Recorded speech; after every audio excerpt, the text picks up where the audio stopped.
Kebal hujatan, Oklin Via tetap bikin konten meski dipolisikan gegara video tak senonoh. Tak kapok, selebgram Oklin Via akan terus bikin konten meski dilaporkan ke polisi gegara video jilat es krim. Sebagai konten kreator, Oklin Via akan terus membuat konten meski banyak konten yang dikecam warganet. Baginya menghibur khalayak lewat konten-konten video adalah tugasnya. Hal ini diungkap Oklin saat melakukan konferensi pers usai menjalani pemeriksaan sebagai saksi terlapor di Polres Metro Jakarta Pusat. Menurutnya, dirinya tidak kapok untuk kembali berkarya menjadi selebgram dan tiktokers meski ia sudah dilaporkan ke polisi. Namun belum diketahui pasti apakah Oklin akan kembali membuat konten dengan hijab dan pakaian ketatnya atau memilih untuk memakai pakaian yang tertutup. Dikatakan Oklin bahwa sampai saat ini dirinya memang masih menonaktifkan akun media sosial pribadinya. Namun, lantaran pekerjaan sebagai konten kreator, Oklin mengaku akan tetap mengaktifkan kembali media sosialnya. Dikatakan Oklin bahwa dirinya tidak bermaksud untuk membuat konten berbau pornografi tersebut.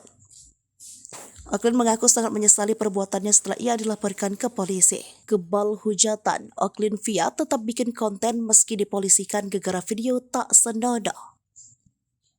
Tak kapok, selebgram Oklin Via akan terus bikin konten meski dilaporkan ke polisi gegara video jilat es krim.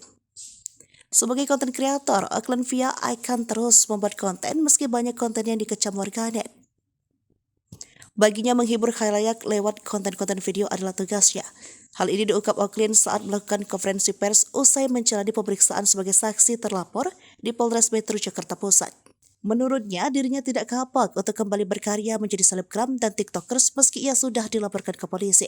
Namun belum diketahui pasti apakah Oklin akan kembali membuat konten dengan hijab dan pakaian ketatnya atau memilih untuk memakai pakaian yang tertutup. Dikatakan Oklin bahwa sampai saat ini dirinya memang masih menonaktifkan akun media sosial pribadinya.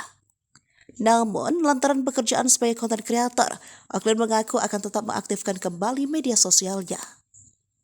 Dikatakan Oklin bahwa dirinya tidak bermaksud untuk membuat konten berbau pornografi tersebut. Oklin mengaku sangat menyesali perbuatannya setelah ia dilaporkan ke polisi.